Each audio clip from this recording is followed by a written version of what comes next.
Alright everybody, welcome back to the Clone Zone channel. I hope you're doing really well. In today's video, we're going to go through Perfume Parlour. Perfume Parlour, if you're in the UK and to be fair, internationally, they're one of the biggest cologne brands out there. They literally do everything, mainly in the UK because they are UK based and it's easier to send things over there. They're really popular over here.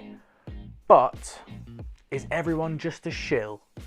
Are they being paid by them, or are they actually that good? This is what today's video is going to be about. So I've got a load of these now, which might kind of spoil the answer. I've got a load, so I'm going to really fly through them. Already filmed this video once, it's over an hour long. So let's get into it. So I'm first going to start off with the House of Tom Ford. So we've got Italian Rawhide, which is Tuscan leather, and it really does capture the vibe as well. It's beautiful, kind of.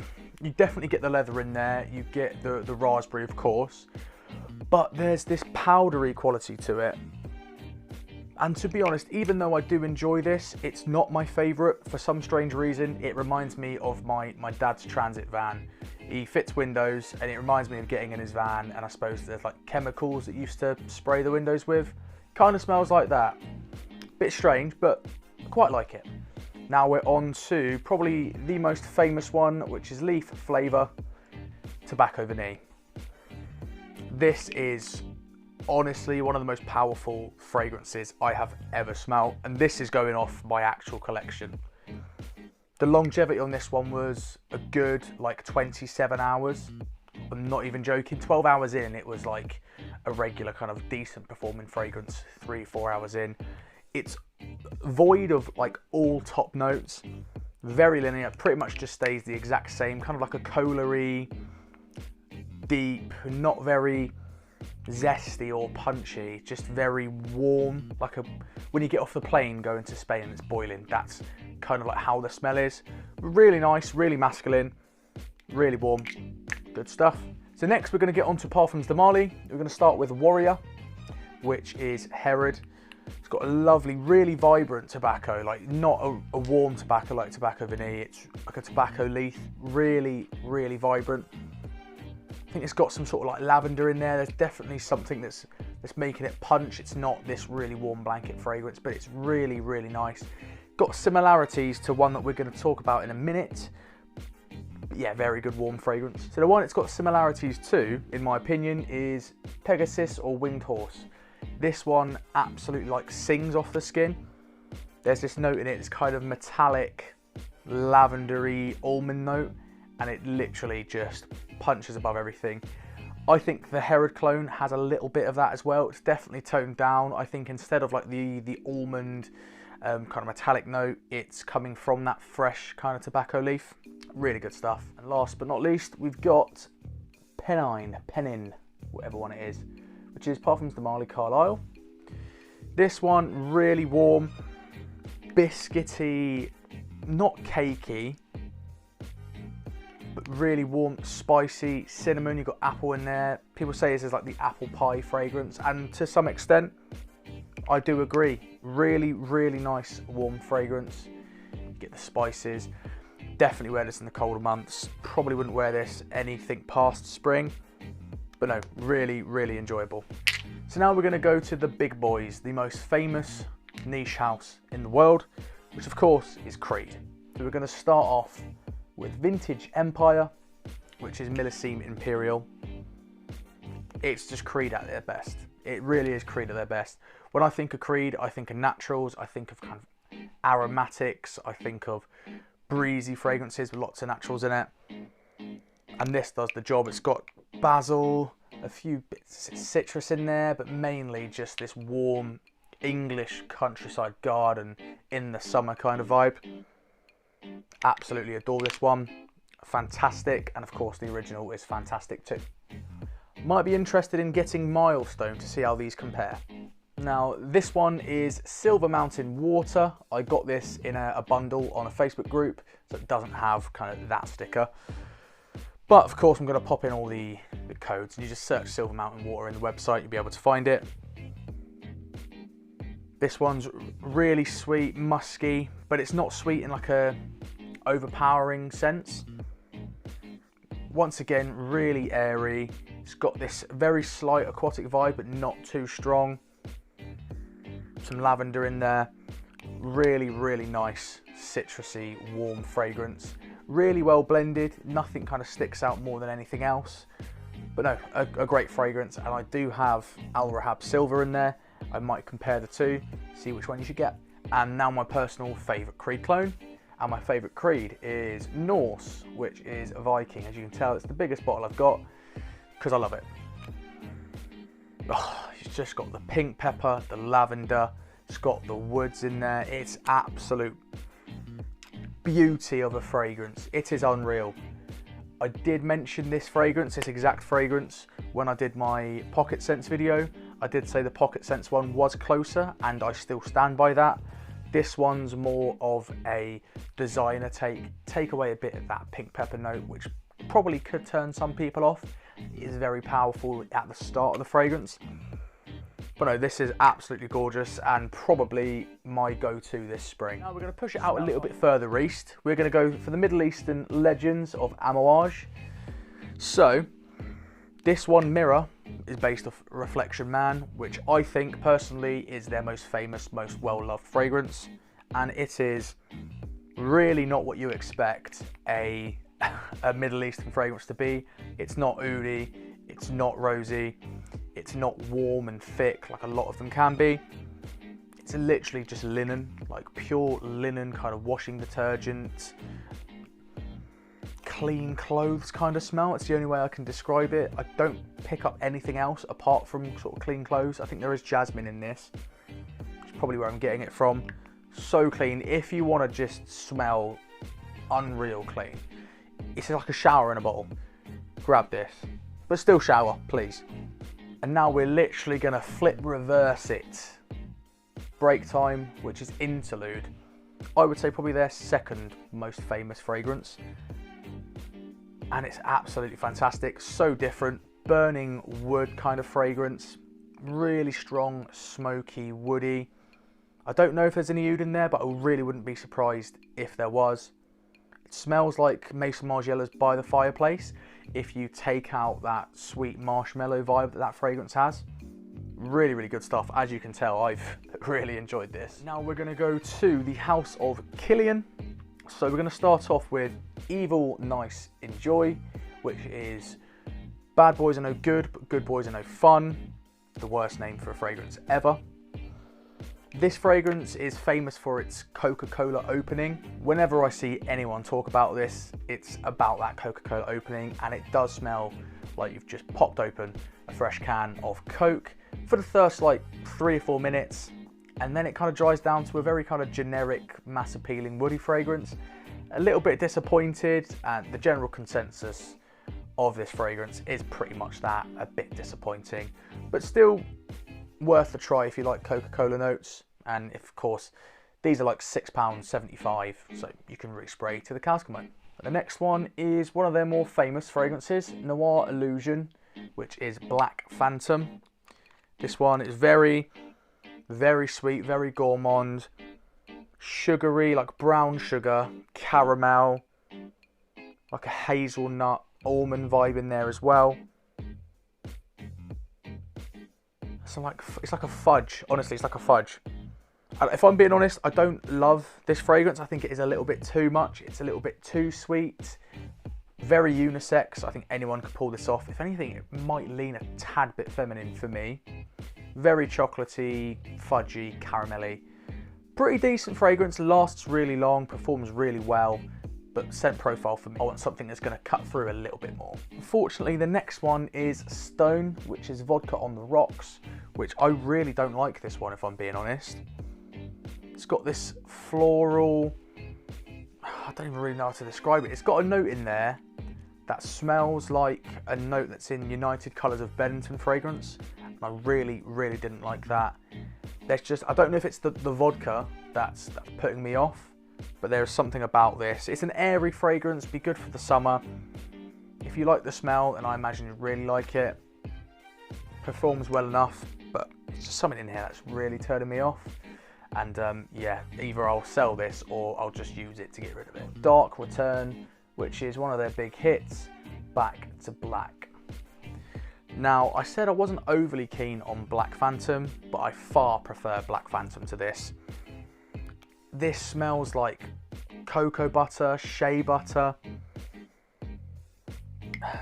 It's got this really strong, sugary, brown sugar, caramel, chocolate. It's got like a cherry raspberry vibe in there as well. And if I'm being honest, it does kind of smell like the notes are clashing. You've got the fruity notes and the chocolatey, deep, kind of gourmand notes, and they are just sort of battling it out. And I don't really rate this one. It smells like sun cream, kind of shea butter, cocoa butter, and it performs well, but I just don't know why you'd want to spend kind of £200 to smell like that. Not my favourite fragrance. I don't really like it. I'll probably wear it in the winter again, give it a few more tries. You never know, taste changes, or I might sell it. It's a very popular fragrance, so just my opinion, you might love it. Now we're going to finish off on my favourite from the house, which is Sliced Apple. Literally based off apple brandy, and it is just that. It is gorgeous. The best apple note, and this is just the Perfume Parlour clone that I'm going off, the best apple note I've ever smelled in a fragrance. It smells almost photorealistic, kind of candy apple, but also quite like a fresh green apple as well. And the boozy notes really carry it, give it some body. This is signature scent worthy.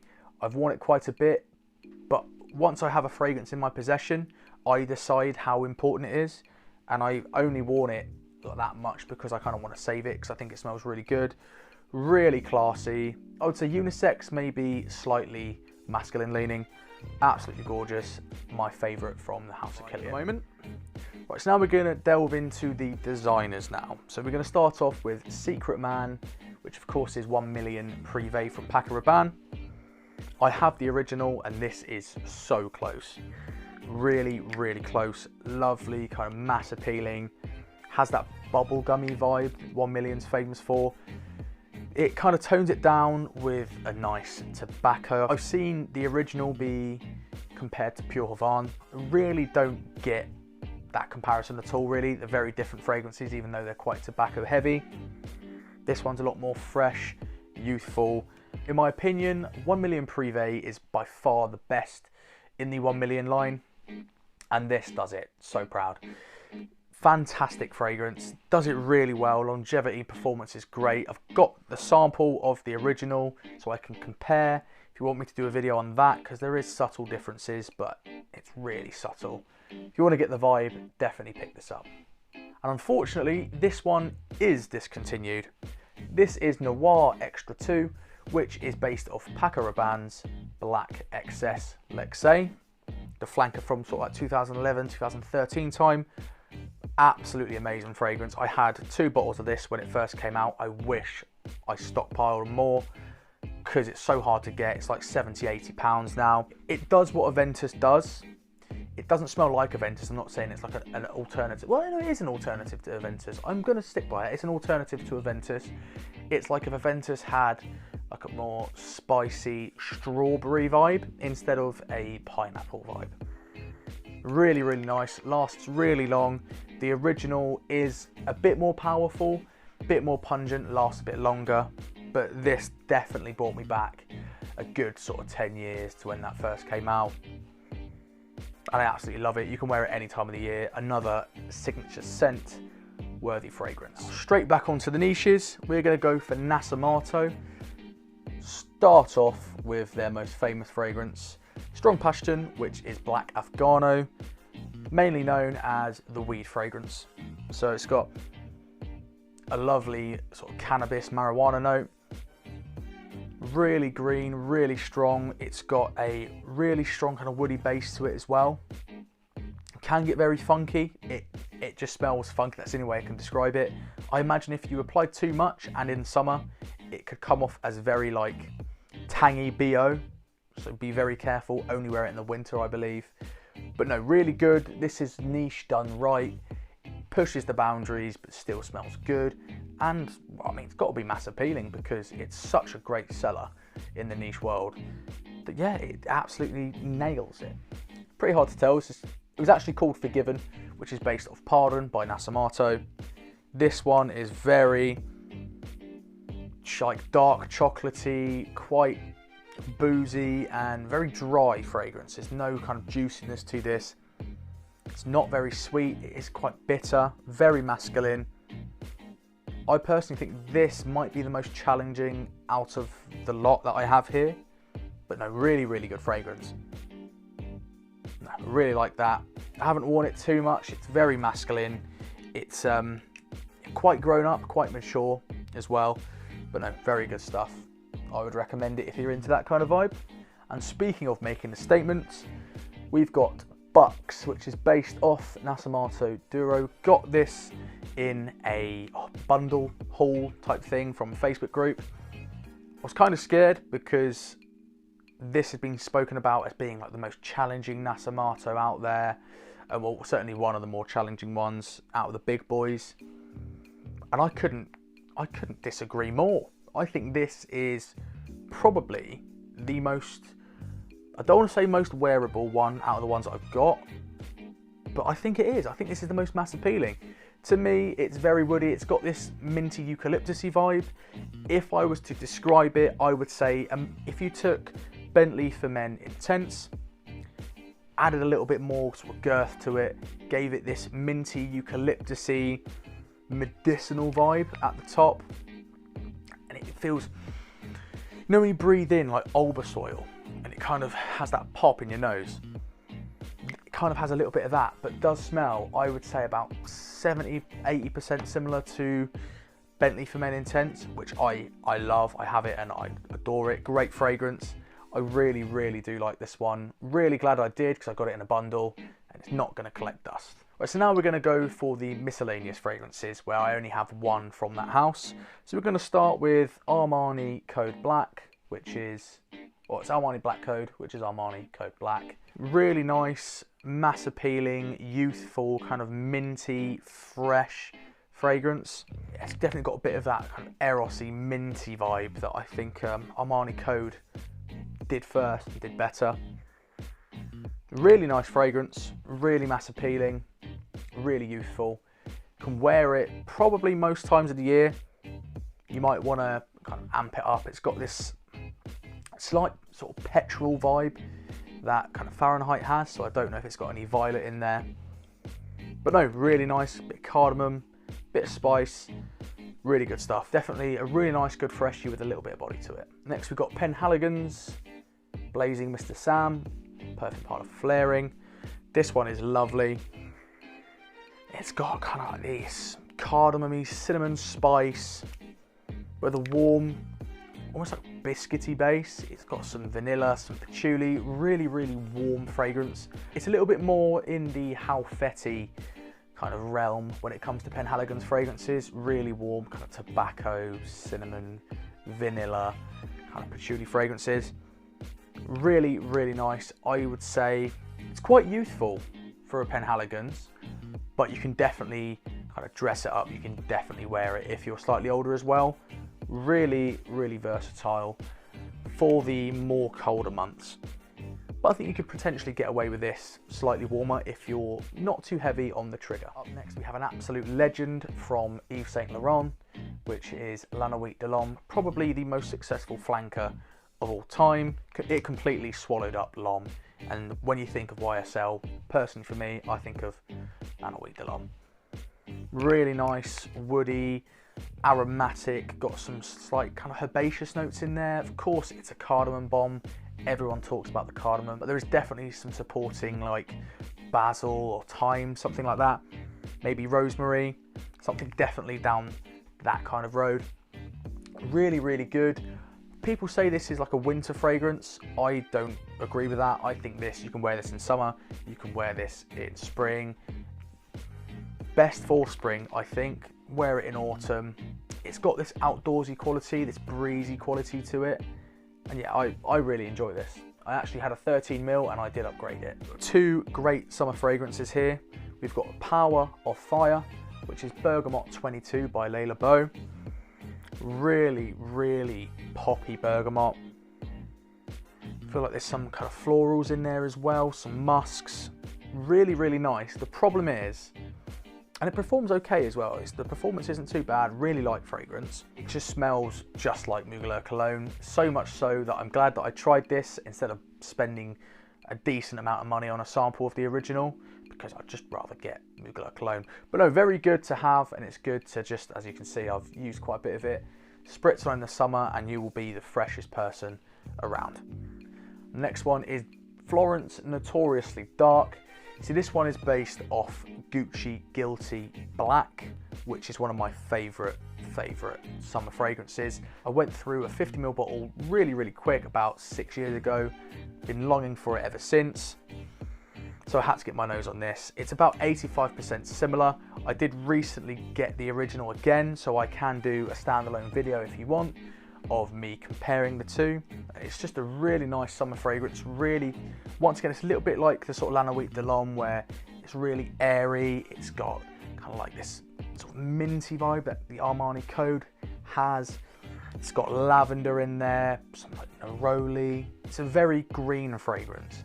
And I think it's probably the most slept on summer fragrance out there. I absolutely love it. It's just a generic summer green fragrance, but it's just the best generic summer green fragrance in my opinion. One that I will always try to have in my collection.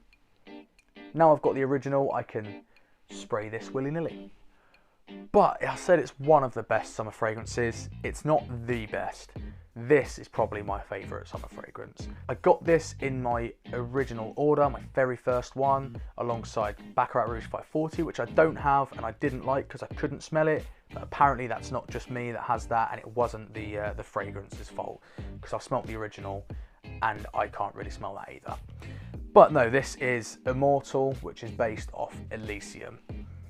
Just the most effervescent, poppy, citrusy, kind of berries, a bit like melon in there as well.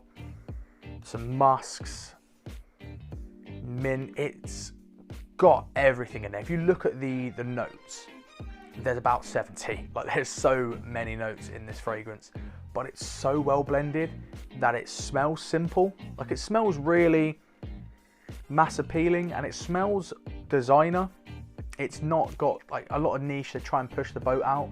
This doesn't do that. It's a really mass appealing beast. Lasts so much longer than it should for how much of a light fragrance it is. It's got everything in it and it is an absolute 10 out of 10, 11 out of 10. If you want to smell incredible in summer, just get this. I have a sample of the original. This is extremely close. Also, if you want me to do a video comparing them, I definitely can do that. It is the GOAT. It goes Elysium, Aventus, Sauvage, in that order. So we've got Intense Exploding Aroma. This is based off of Spice Bomb Extreme. I smelt the original Spice Bomb, really liked it. For some strange reason, never bought it. And I recently got a sample of the Extreme version. And it is very close. Of course, it's just cinnamon. It's got loads of spices. Really, really warm, sweet fragrance. One of those fragrances where it's sweet enough that it can be a mass appealing youthful fragrance, but it's spicy enough where you can wear it into your kind of 40s, 50s. Such a good winter fragrance. I would very much so put this in the same bracket as Italian Man, which is Valentino Uomo. You may have seen in one of my previous videos that I recently got Uomo Intense. Absolutely love that. It definitely conjures up those memories of wearing the original when it first came out, which I think was like 2013, 2014. This one, I had to get it because I didn't have the Intense version at the time. Didn't have the original. So good. That iris note is just perfected in these fragrances. This does a pretty darn good job of getting that vibe. Not perfect. It doesn't have the depth that the original does. Doesn't last as long as the original does, but a really, really solid fragrance. And if you like iris, that kind of powdery iris, then you will really love this one. If you feel like you've tried the All Rom Intense and you want to give Valentino Uomo a try, I would say grab this first. If you like this, then you will definitely like the original. So now we're going to go for Wood Fire, which is probably my favourite kind of discovery that I've had from Perfume Parlour, alongside Elysium as well, and Sliced Apple. They're amazing. It's literally just it's like a fire that's gone out, a fire where you've been roasting marshmallows. It's honestly photorealistic. A fire, you get the smoky elements, you get the sweet kind of sugary elements. It just reminds me of Christmas. It's just Christmas time in a bottle, and it was my scent of the day for Christmas. Absolutely adore it. It will probably continue to be my Christmas scent of the day for a few years. Just got the OG bottle of that, so I can do a video comparing those two. They are extremely similar, almost to the point where I wasn't going to bother, because I did have a sample. I wasn't actually going to bother with the original, but I got a good price on it, so I thought I'd definitely grab that. Once having the collection, if you like the thought of like an open fire smell that's just been put out after roasting marshmallows, so Christmassy, so gorgeous, incredible, 10 out of 10 winter fragrance for me. Definitely give it a try. Also helps that the performance is banging as well. We're going to end where it all started. Got this in my first order, Pure Malty, or Amen Pure Malty. Don't have to be a genius to work out this is Amen Pure Malt. My favourite fragrance of all time. So good. Has that booziness to it. It has the patchouli in there. A lot of patchouli in this one. I do have the original. I'm slowly running out of my original 2009 formula, and I'm terrified of getting a new bottle and it not being the same, because that is some godly golden nectar juice there. This does a very, very, very good job of replicating that. I don't know if anyone else gets this, but whenever I wear Pure Malt, it literally vibrates off my skin. Like my skin it almost feels like you've just poured like alcohol on it, which I suppose it is a boozy fragrance, so that does add to the immersiveness of the fragrance. But it literally, like, my neck feels really cold whenever I wear it. Somehow, not only has this replicated the smell, it's replicated that coldness that I get from the original, and it blew my mind, because it's in an oil as well. It's not even like it's got the alcohol from the spray to help with it. And soon as I got this tipped me over the line, really. I was like, right, okay, Perfume Parlour are not a company to be sleeping on. They are the best. I've tried a few different kind of clone houses. I would be so surprised if anyone can touch Perfume Parlour. Just the price is stupid good. I just don't understand how they can provide such a good service 9 times out of 10. The price is incredibly good. They do everything. They do like wax melts, they do fragrance dust, which is kind of like a wax melt alternative. They do beard oils, they do car diffusers, they do everything, and it's incredible. And I absolutely love them. I'm not being paid by them. I wish I was. If they offered me money, I would rather just take free fragrances, because they are that good. That's just where my money goes. 9 times out of 10, every month I at least put in a £30 order, just because I can get the free shipping. So I'm spending a lot of money on this company, coming out of my own pocket, so they're not paying me off. This isn't like an FM deal where I'm going to be filling up your inbox asking you to buy these real fragrances that were made in the same factory, as if Tom Ford's just walking around his factory going, do you know what, save that tobacco veneer, because the FM lot are going to come and bottle that up and sell it for £13. Fucking stupid. This is not like that. Honestly, this company, I don't think they've actually paid anyone. They just word of mouth, just such good service. When you provide something this good, eventually you'll get noticed. They've been around doing it forever, and that's because they are the best. You can try and prove me wrong, send me some fragrances and I'll let you know. But no guys, that's just me going through my Perfume Parlour fragrances. Obviously you know the answer. Do I like them? I fucking love them. They are the best. I hope you've enjoyed this video. I hope it hasn't taken up too much of your time. I hope you're all really well, and wish you all the best. Lee from the Cologne Zone.